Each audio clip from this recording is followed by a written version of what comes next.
warahmatullahi wabarakatuh. Perkenalkan, nama saya Rina Octavia SPDI. Saya pengajar mata pelajaran fikih di MTS Darul Kolam Tangerang dan saya mahasiswi PPG dalam jabatan angkatan pertama tahun 2025 di LPTK UIN Maulana Malik Ibrahim Malang.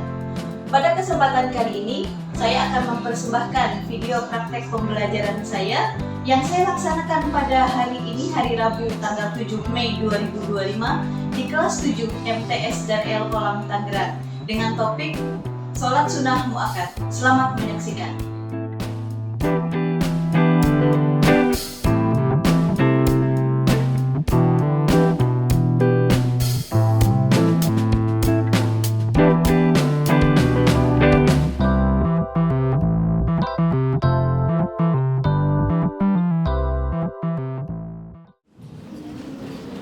Assalamualaikum warahmatullahi wabarakatuh.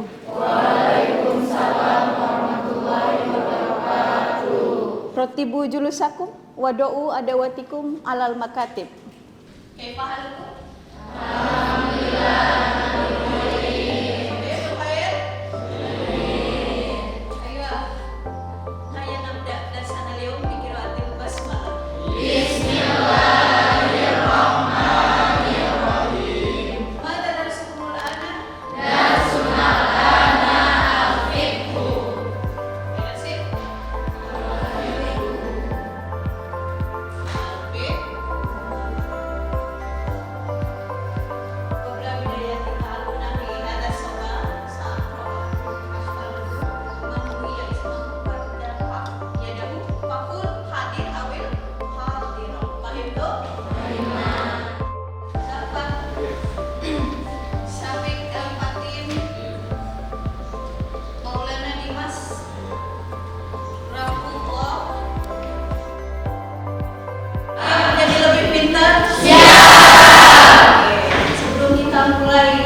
Ada yang wajib dan ada yang sunnah.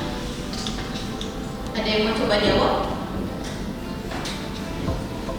Kenapa amalan-amalan ibadah kita yang kita lakukan setiap hari itu Allah mensyariatkan menjadi amalan yang wajib dan amalan yang sunnah? Ada yang mau coba jawab? Itu untuk menyempurnakan yang jadi. Oke, good. Yang lain ada yang mau coba? Mazaya, coba kita mau dengar suaranya Mazaya.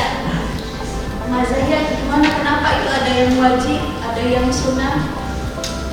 Karena dia berkeberatan saya wajib semua. Oh gitu. Oke, boleh. Dimas, gimana Mas? Menurut Dimas, kenapa? Kalau ini wajib, dan ini sunnah. Kenapa Mas? Sama saja saya. Kok sama? Oh, yang lain? Nggak ada? Ada yang mau coba ngasih pendapat yang lain? Nggak ada? Nggak ada yang mau coba? Sari? Gimana Sari? Oh yang ini, yang 5 waktu ini wajib nih. Tapi yang sholat sunnah qobliyah sunnah gitu. Kenapa Sari? Kira-kira ini menurut Sari aja ya? Kira-kira gimana? Kenapa? Oh, kalau yang sunnah-sunnah itu untuk menyempurnakan sholat. Oke, bagus semua ya jawabannya. Pada pagi hari ini kita akan membahas tentang sholat sunnah muakkad. Ada yang pernah baca buku tentang sholat sunnah muakkad? Sudah ada yang pernah baca buku yang di dalam itu ada sholat sunnah muakkad? Belum? Oke, nanti kita bahas ya di sini. Kita bahas bareng, kita diskusi bareng, kita belajar bareng tentang sholat sunnah muakkad.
Nizar, ya walaupun Rafiqul ini di satu sisi rajin, juga di satu sisi sibuk, dua-duanya tidak ada yang sama.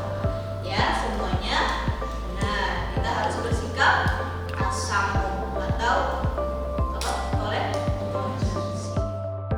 Oke, setelah ini kita akan melaksanakan aktivasi literasi. Yaitu kita bisa baca dari beberapa sumber, atau nanti kalian bisa lihat sumber dari video yang akan Ustazah tayangkan setelah ini. Ya, sambil kalian nanti cari lagi sumber-sumber yang lain, bisa dari Al-Quran, dari buku fikih, dari buku hadis, dan lain-lain yang sesuai LKPD. Nah, sekarang kita saksikan bareng-bareng video di depan. Ya, mungkin kamu cermati, kamu pahami, dan kalau ada yang penting bisa kalian catat. Oke?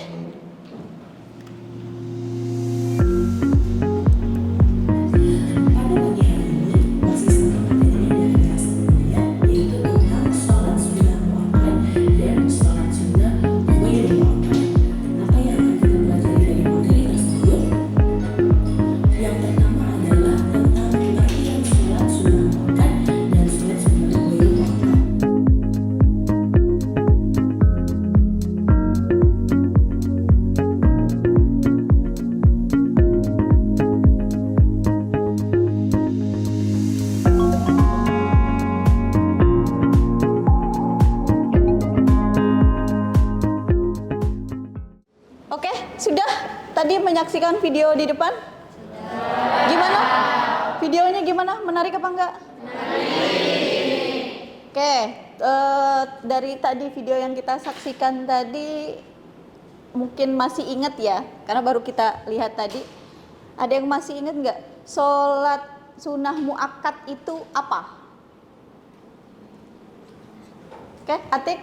Salat sunnah yang dianjurkan dan dikuatkan oleh Nabi Muhammad SAW. Oke, sholat sunnah yang dianjurkan dan dikuatkan. Sekarang ada yang mau kasih contoh dari sholat sunnah muakkad yang putra, coba yang putra. Siapa yang mau coba jawab? Abror. Contoh sholat sunnah muakkad apa aja, Abror? Ya. Ya. Oke, good. Oke, sekarang kita bagi kelompok ya. Kita kerja kelompok. Kamu nanti Ustazah kasih selembar kertas. Kamu isi apa aja yang termasuk sholat sunnah muakkad, dan kamu isi juga apa urgensinya. Silahkan dibuat kelompoknya. Yang putri 3 kelompok, yang putra juga 3 kelompok. Tidak ini ya, tidak urut abjad, bebas. Oke, silahkan.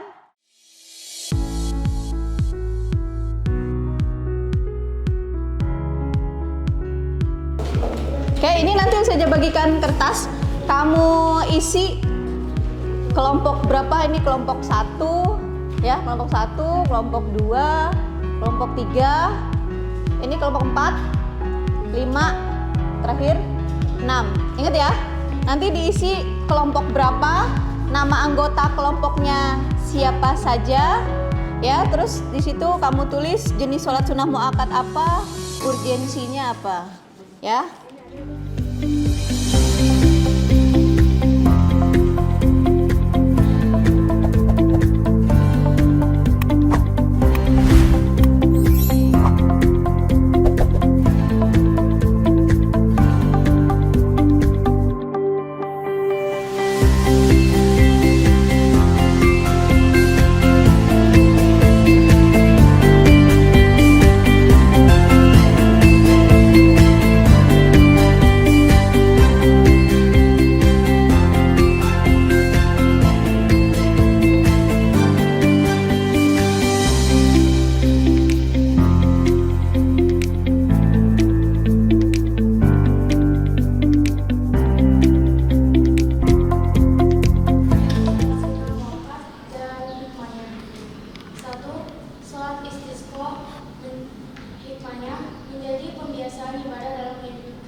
sunnah dalam beribadah.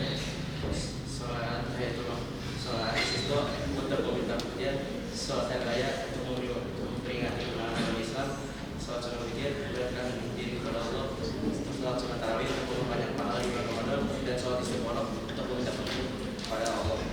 Dan di sini juga bagaimana sikap Anda dalam menyikapi perbedaan kerja pelaksanaan sholat sunnah. Di sini kami setelah berdiskusi menghasilkan yaitu mengikuti aturan yang sudah ditetapkan dari zaman dahulu dan juga tergantung pihak masing-masing, dan juga sholat sunnah untuk menyempurnakan sholat wajib yang tidak sempurna. Sekian dari kami. Sekian dari saya. Wassalamualaikum warahmatullahi wabarakatuh.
Perkenalkan, nama saya Parti, saya perwakilan dari kelompok dan ini anggota-anggotanya terdiri atas Bija, Duda, Maulana, dan Robitul.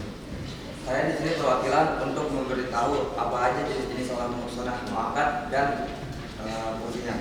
Yang pertama, sholat rawatib. Fungsinya untuk menambah pahala. Sholat tahajud untuk merasa dekat dengan Allah. Sholat tahiyatul masjid untuk menghormati tempat suci untuk ibadah kita. Sholat istisqa untuk meminta hujan. Sholat hari raya untuk memperingati selesainya bulan suci Ramadan. Sholat gerhana mengakui atas kekuasaan Allah. Yang ketujuh, sholat tarawih. Sholat tarawih menambah pahala kita. Dan ini dari kelompok kami untuk menyikapi sholat sunnah itu.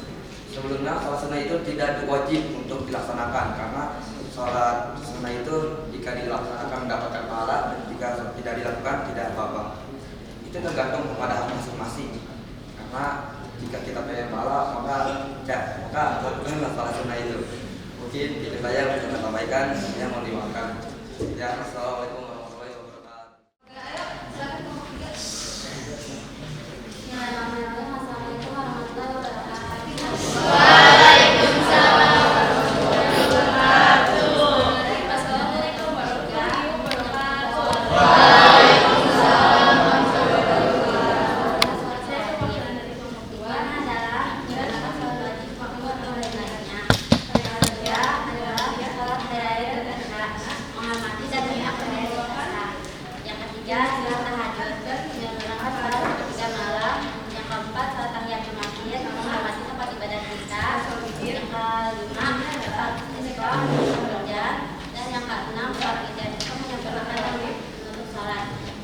Bagaimana sikap kita untuk menyikapi perbedaan sholat sunnah, yaitu pandangan saya terhadap perbedaan antara sholat tarawih 23 rakaat dan 11 rakaat tidak menjadi penghalang bagi yang akan melakukan sholat tarawih tersebut. Sesuai dengan tujuan dan maksud kita untuk beribadah dan menyembah kepada Allah Subhanahu wa Ta'ala, kita tergantung kepada rakaat yang kita laksanakan. Hal itu kembali lagi kepada diri sendiri, kita atau tidak melaksanakannya. Baiklah, sekian dari kelompok saya. Maaf gak ada salah kata karena kami sebenarnya itu semata. Assalamualaikum warahmatullahi wabarakatuh.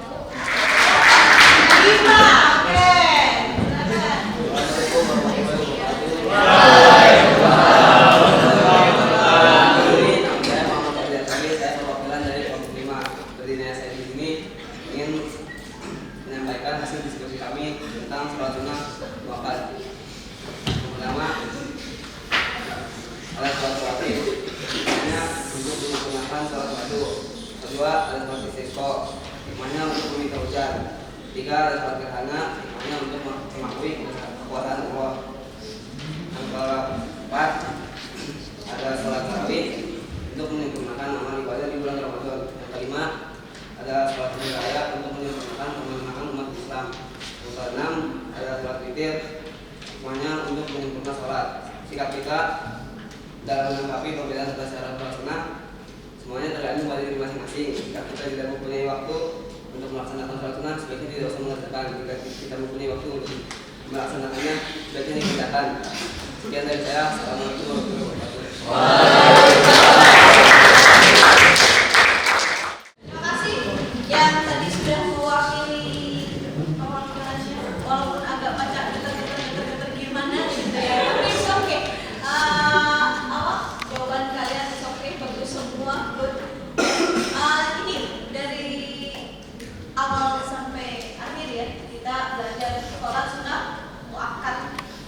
Sholat sunnah muakkad itu sunnah, tapi dianjurkan dan dikuatkan dan tidak ditinggalkan kecuali sekali ataupun 2 kali gitu ya, karena saking kuatnya, saking dianjurkannya gitu ya. Jadi tapi kenapa kok ditinggalkan sekali atau 2 kali? Biar kita paham, oh sholat sunnah ini tidak bersifat wajib. Adapun contoh-contohnya tadi beberapa, ada sholat sunnah rawatib, sholat witir, tahajud, istisqa, hari raya gitu ya. Nah, dengan kita mengerjakan ini ya, sholat sunnah muakkad, kita harus punya sikap percaya diri. Itu ngapain? Sholat sunnah cie yang mau jadi kiai, bukan ya. Jadi tetap harus percaya diri. Saya mau sholat tahajud malam nanti jam 3 karena ingin mendekatkan diri kepada Allah, harus percaya diri. Kan pas mau masjid jam 3 cie pak kiai mau sholat tahajud mundur lagi, bahaya. Tetap percaya diri, mau sholat mau sholat tahajud, mau sholat sunnah tahiyatul masjid ya. Tetapi juga kita harus bersikap tasamu. Apa itu tasamu? Toleransi. Jadi jangan saling menyalahkan. Ini 11 rakaat sono mikir aneh 2-3 nih sempurna, enggak gitu ya. Semuanya harus saling toleransi. Gimana Abror? Jadi kesimpulan dari saya bahwasanya kita tadi sudah belajar tentang tata cara sholat sunnah muakkad, sholat sunnah muakkad. Jadi sholat sunnah muakkad ini adalah salah satu sholat yang sangat dianjurkan atau yang dibuatkan dan akan tidak ditinggalkan, yaitu kecuali dalam 1 kali atau 2 kali, untuk menunjukkan bahwasanya sholat sunnah muakkad ini adalah hukumnya tidak wajib. Oke, Salah satu contoh sholat sunnah muakkad adalah sholat tahajud yang dilakukan di sepertiga malam pada saat manusia-manusia tertidur. Oke, good. Dan bahkan ada hadis mengatakan begini, kan Abdillah bismillahirrahmanirrahim, man Abdillah radhiyallahu ya ayuhan nasu afsalam wa sallallahu wa ta'ami sallu wa sallu billahi wa nasun yamun tadkhulul jannah bisalami. Yang dimana di situ ada mengatakan bahwasanya sholat tahajud itu lakukanlah sholat tahajud di mana saat para manusia tertidur, maka kamu akan memasuki surga dengan selamat. Yang dimana sholat tahajud ini adalah merupakan salah satu sholat sunnah muakkad yang sedang kita pelajari pada saat ini. Segitu saja kesimpulan dari saya. Apabila ada salah kata mohon dimaafkan. Wassalamualaikum warahmatullahi wabarakatuh. Ternyata dia hari ini ngambil pelajaran dari Ustazah yang sebagai pengajar fikih dan dari Ustazah yang pengajar hadis ya. Ternyata hadisnya masih ingat ya. Oke, tadi udah ya, Abror sudah ngambil kesimpulan perwakilan dari Putra. Mungkin yang Putri ada yang mau ngambil kesimpulan pelajaran hari ini? Oke, Atik silahkan. Jadi kesimpulannya, sholat sunnah muakkad merupakan sholat sunnah yang dianjurkan dan dikuatkan oleh Nabi Muhammad SAW. Sholatnya memang sunnah jika dilakukan, tapi alangkah baiknya kita mengerjakannya. Sholat sunnah muakkad mempunyai berbagai macam-macam, seperti sholat tarawih, sholat istisqa, sholat gerhana, dan masih banyak lainnya. Contohnya sholat gerhana, yang dimulai terjadinya gerhana itu sampai terbitnya matahari. Dengan kejadian gerhana itu, kita bisa melihat salah satu kekuasaan Allah Subhanahu wa taala. Sudah? Ya, terima kasih. Ya, oke. Sekarang saja mau nanya nih. Tadi kan dia udah ngasih kesimpulan. Mau nanya nih sama siapa ya? Nah, soalnya gini. Tadi kan masih inget lah. Tadi kan udah dikasih kesimpulan dari kelompok, dikasih kesimpulan dari Atik sama Abror. Sekarang pertanyaannya, apa sih sholat sunnah muakkad? Rahullah, apa sih sholat sunnah muakkad?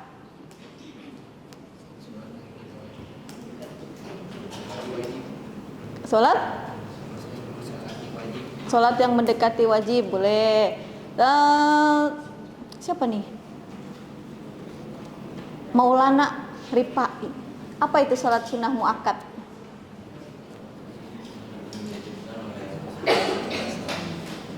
Sholat yang dianjurkan oleh Rasulullah Sallallahu Alaihi Wasallam. Oke, ada yang mau kasih contoh apa sih sholat salah satu contoh dari sholat sunnah muakkad? Satu aja, Raditya. Apa contohnya Radit sholat sunnah muakkad? Sholat hari raya, oke. Aura, apa contoh sholat sunnah muakkad? Sholat taraweh. Terus si Nabila Husnul, mana Nabila Husnul? Nabila Husnul, contoh sholat sunnah muakkad. Sholat istisqo, Dafa, Ajril. Tadi udah. Yang lain? Sholat gerhana. Oke, paham ya? Jadi itu tadi kita belajar bareng tentang sholat sunnah muakkad, contohnya dan urgensinya. Ya, tetap bersikap pede dan tasamu. Sampai sini ada materi yang belum paham? Mungkin ada yang mau ditanyakan? Oke, Rasya.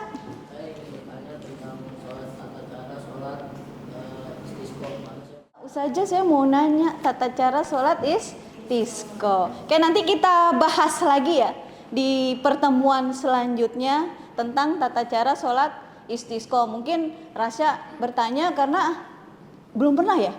Sampai kelas 3 ini saja saya belum pernah sholat istisqa karena kebetulan sama 3 tahun ini selalu dikasih hujan gitu. Oke, nanti kita bahas di pertemuan selanjutnya. Oke, alhamdulillah sudah selesai ya, sudah tadi kita ambil kesimpulannya. Nanti bisa dibuka di halaman di bukunya, di buku LKPD-nya, di situ ada tugas ya, dilihat bisa di situ ada tugasnya. Kamu kerjakan yang lakukan penelusuran di perpustakaan maupun sumber-sumber lainnya untuk menemukan tentang persamaan dan perbedaan sholat tahajud dengan sholat hajat.